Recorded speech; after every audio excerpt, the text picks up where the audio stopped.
Shalom, saudara-saudara, Bapak Ibu, selamat pagi bagi kita semua. Biarlah di pagi hari ini kita bersyukur kasih Tuhan masih kita rasakan, dan kita mau merenungkan kebenaran firman Tuhan. Pada pagi hari ini kita berdoa. Kami bersyukur kepadamu ya Tuhan, karena kemurahan-Mu memimpin, menuntun kami untuk mendengarkan firman Tuhan dan menerima berkat-Mu ya Tuhan. Kami bersyukur satu malam ini Tuhan boleh jaga, lawat dan pelihara kami semua. Dan di pagi hari ini kami beroleh berkat yang baru. Ketika firman Tuhan akan kami beritakan dan kami dengar, biarlah kuasai hati dan pikiran kami. Roh Kudus-Mu menolong kami. Dalam nama Yesus kami berdoa dan mengucap syukur. Amin. Saudara-saudara yang diberkati Tuhan, firman Tuhan menyapa kita di pagi hari ini dari Mazmur pasal 4 ayat yang kelima. Kami akan bacakan firman Tuhan bagi kita, demikianlah firman-Nya. Biarlah kamu marah, tapi jangan berbuat dosa. Berkata-katalah dalam hatimu di tempat tidurmu, tetapi tetaplah diam. Amin. Saudara-saudara, Bapak Ibu yang diberkati oleh Tuhan,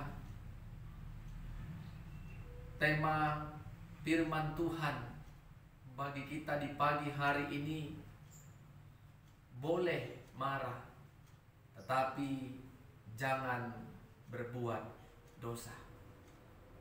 Boleh marah, tetapi jangan sampai berbuat dosa. Saudara-saudara, marah adalah reaksi seseorang secara spontan karena perilaku atau tindakan orang lain yang tidak menyenangkan hati atau menyukakan hati orang yang marah tersebut. Karena ketidaksenangan hati ini, maka marahlah yang menjadi reaksi utama pada diri manusia. Tetapi marah juga perlu dibutuhkan di dalam kehidupan kita. Mengapa? Karena dengan kita marah, seseorang jadi tahu apa yang dilakukan, apa yang dikerjakan baik atau tidak. Kalau kita marah, menegur dengan orang tidak melakukan kebaikan, mereka boleh mengalami perubahan. Perubahannya tentu ke arah yang baik. Bagaimana yang diinginkan Tuhan bagi kita orang-orang percaya? Apa yang harus kita lakukan ketika kita mendapatkan tindakan atau perilaku yang menyakiti hati kita, yang mengecewakan hati kita? Pemazmur katakan bagi kita, biarlah kamu marah. Tetapi marah yang dianjurkan oleh pemazmur, jangan sampai marah itu membuat kita menjadi berdosa. Kalau marahnya sampai mengeluarkan kata-kata kasar, kotor, caci maki, fitnah, menghakimi, itulah marah yang terjerumus kepada yang namanya dosa. Jadi Bapak Ibu saudara-saudara, mungkin kita pernah melakukan dan mengerjakan marah yang seperti ini. Tentu itu tidak berkenan dan tidak diinginkan oleh Tuhan untuk kita kerjakan sebagai orang-orang yang percaya kepada Tuhan. Ketika kita marah dengan mengembalikan kata-kata yang menyakiti hati orang, tentu persoalan tidak selesai. Maka semakin berkepanjangan.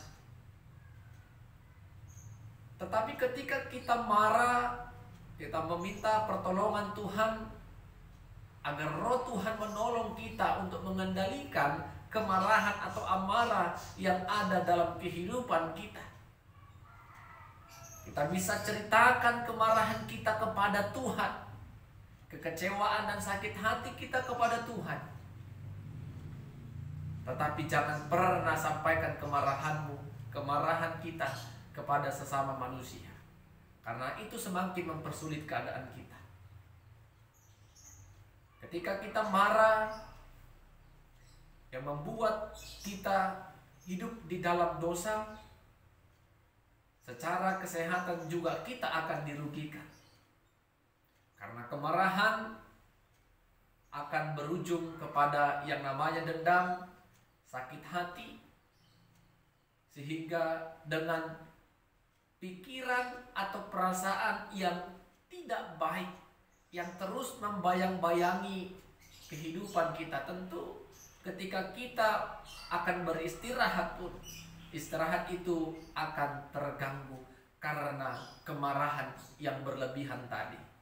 Yang rugi adalah kita sendiri.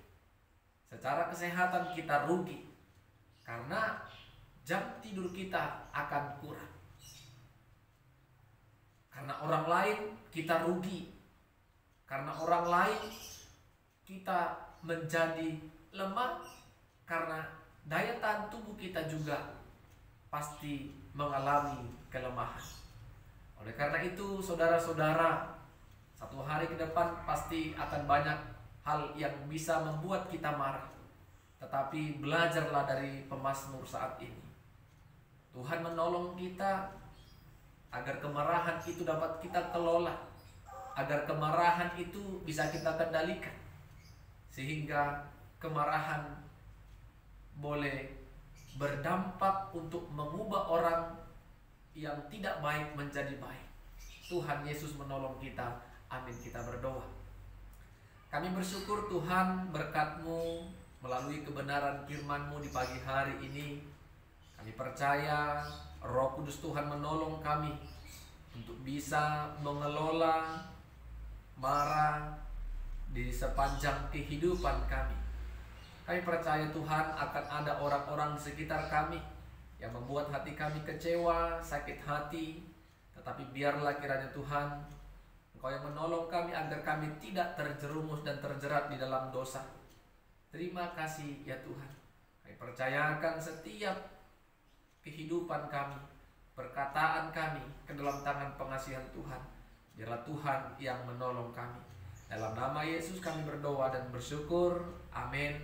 Shalom. Tuhan Yesus memberkati kita semua. Selamat beraktivitas bagi kita semua.